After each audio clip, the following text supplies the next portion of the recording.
आमतौर पर जब पुलिस कहीं से भी कोई भी अज्ञात शव बरामद करती है तो उसके सामने सबसे पहली चुनौती उस शव की शिनाख्त करना होता है। यदि शव की शिनाख्त पुलिस नहीं कर पाती है तो ऐसे में कातिल कत्ल की वारदात को अंजाम देकर आसानी से बच जाते हैं। लेकिन राजस्थान के अलवर में पुलिस ने बोरे से एक युवती का शव बरामद किया और पुलिस की टीमों ने जब इस घटना में तफ्तीश शुरू की तो पुलिस ने पाया कि यह कहानी किसी फिल्म की कहानी से कम नहीं थी। चूंकि इस कहानी में लव, सेक्स और धोखा था, जबकि इस कहानी में क्राइम, थ्रिलर और जबरदस्त सस्पेंस भी था।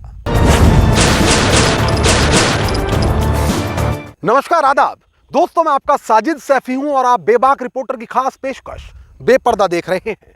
और बेपर्दा में आज बात उस खौफनाक हत्याकांड की जिसके द्वारा कत्ल की योजना तैयार की जा रही थी।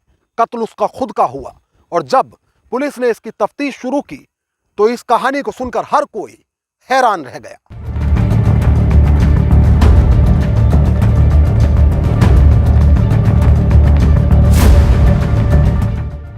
तारीख 16 मार्च 2022, वक्त सुबह के करीब 7 बजे। स्थान राजस्थान के अलवर जिले का भिवाड़ी इलाका। यहां की ततारपुर थाना पुलिस को एक कॉल आता है। कॉलकर्ता द्वारा पुलिस को बताया जाता है कि क्षेत्र की इंदिरा बस्ती पुलिया के पास प्लास्टिक के बोरे में एक लाश पड़ी है। सूचना के बाद पुलिस मौके पर पहुंचती है और शव को कब्जे में लेकर शिनाख्त के प्रयास शुरू किए जाते हैं। जो लाश पुलिस ने बरामद की है वो एक बेहद खूबसूरत लड़की की है। मृतका की उम्र करीब 27 या 28 साल मानी गई, जबकि मृतका के पास कोई दस्तावेज न मिलने के कारण उसकी शिनाख्त कर पाना भी मुश्किल है। लिहाजा पुलिस ने आसपास के थानों में गुमशुदगी के मुकदमों की जांच कराई, मगर वहां से भी पुलिस को कोई पुख्ता जानकारी नहीं मिल पाई। इसके बाद पुलिस अब यह तो समझ चुकी है कि मृतका आसपास की रहने वाली नहीं है, मगर पुलिस के सामने अब मृतका की शिनाख्त के साथ साथ इस ब्लाइंड मर्डर मिस्ट्री को सुलझाने की चुनौती भी खड़ी हो गई। खैर, नियम अनुसार 48 घंटे तक शव को रखने के बाद पुलिस ने उसके फोटोग्राफ लेकर पोस्टमार्टम कराया। पोस्टमार्टम रिपोर्ट में साफ हुआ जिस लड़की की लाश बोरे से बरामद हुई है उसका कत्ल गला दबाकर किया गया है। मगर क्यों और किसने? आखिर इतनी खूबसूरत लड़की की कोई क्यों कर जान ले सकता है? और आखिर ये लड़की कौन है जिसकी फोटो सोशल मीडिया और स्थानीय समाचार पत्रों में प्रकाशित कराने के बाद भी पुलिस के हाथ कोई पुख्ता जानकारी नहीं लग पाई? खैर, कहानी के इस पहलू पर हम जल्द वापस लौटेंगे, मगर उससे पहले हम आपको दिल्ली के कड़कड़डूमा ले चलते हैं। यहाँ कपिल गुप्ता अपने परिवार के साथ रहते हैं, जबकि कपिल दिल्ली के एक बड़े कारोबारी हैं। धन, दौलत, इज्जत सब कुछ है इनके पास। इनके बच्चों को इनके घर ट्यूशन पढ़ाने एक लड़की आती है जो कि पिछले कुछ दिनों से नहीं आ रही है। जी हां, आप सही समझे, क्योंकि जो लड़की कपिल गुप्ता के घर आकर उनके बच्चों को ट्यूशन पढ़ाती है, राजस्थान की अलवर जिले में पुलिस ने उस प्रियंका की लाश ही तो बरामद की है। मगर अब सवाल ये कि सैकड़ों किलोमीटर की दूरी तय करके आखिर प्रियंका राजस्थान कैसे पहुंची और पुलिस ने आखिर इस अज्ञात शव की किस तरह शिनाख्त कर ली? तो जान लीजिए कि जब अखबार में लड़की की फोटो छपवाने और सोशल मीडिया की मदद लेने के बाद भी मृतका की पहचान नहीं हो सकी, तो पुलिस की टीमें घटना स्थल से गुजरने वाले हर रास्ते पर स्थित होटल और आसपास की दुकानों पर जाकर पूछताछ करती है।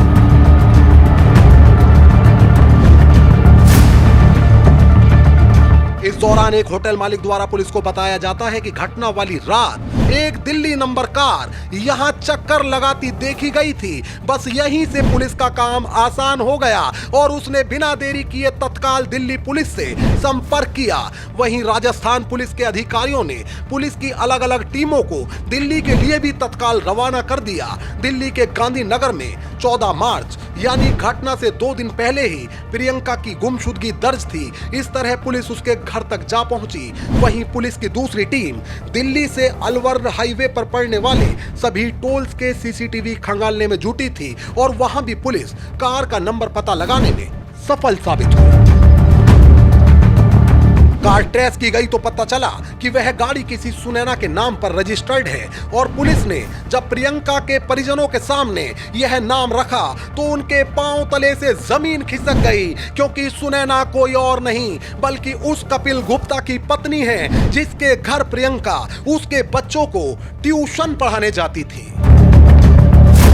दरअसल जब राजस्थान की अलवर पुलिस की टीम द्वारा दिल्ली के आनंद विहार इलाके के कड़कड़डूमा पहुंचकर कपड़ा कारोबारी कपिल गुप्ता और उसकी पत्नी से पूछताछ शुरू की गई तो शुरुआत में उन दोनों के द्वारा पुलिस को कोई खास जानकारी नहीं दी गई, लेकिन पुलिस की टीम ने जब उनके साथ सख्ती बरती तो वह दोनों टूट गए और उन्होंने फिर पुलिस के सामने ऐसे राज से पर्दा उठाया जिसे सुनकर वहां मौजूद पुलिस के तमाम अधिकारियों के पांव तले से जमीन खिसक गई।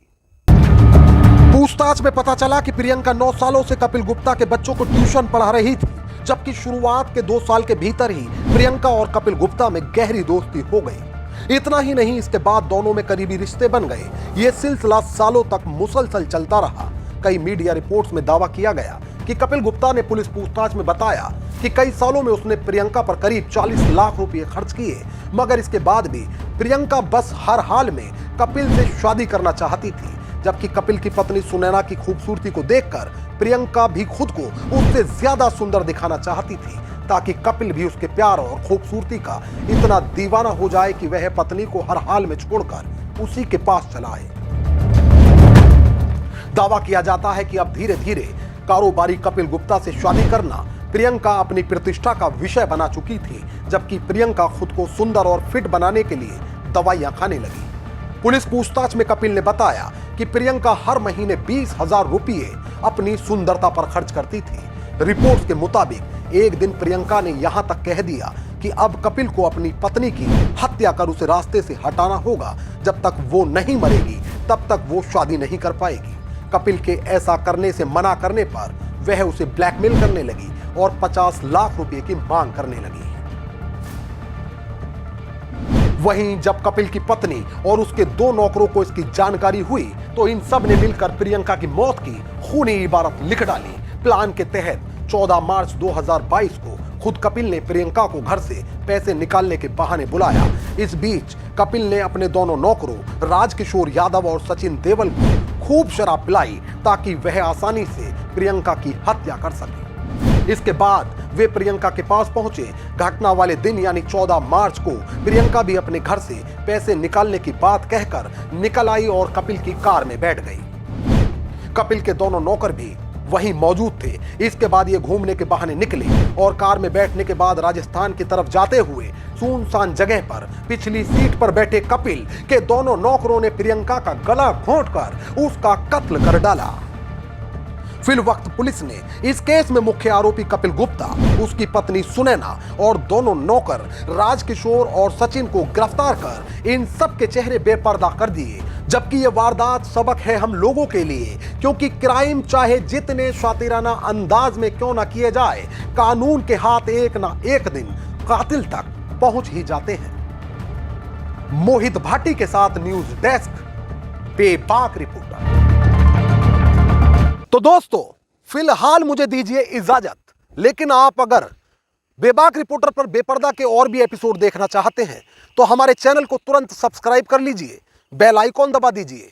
रिपोर्ट को लेकर आपकी क्या राय है वो हमें कमेंट करके जरूर बताइए। एक नई कहानी के साथ हमारी आपसे फिर होगी मुलाकात और बेबाक रिपोर्टर पर फिर एक नया चेहरा होगा बेपर्दा।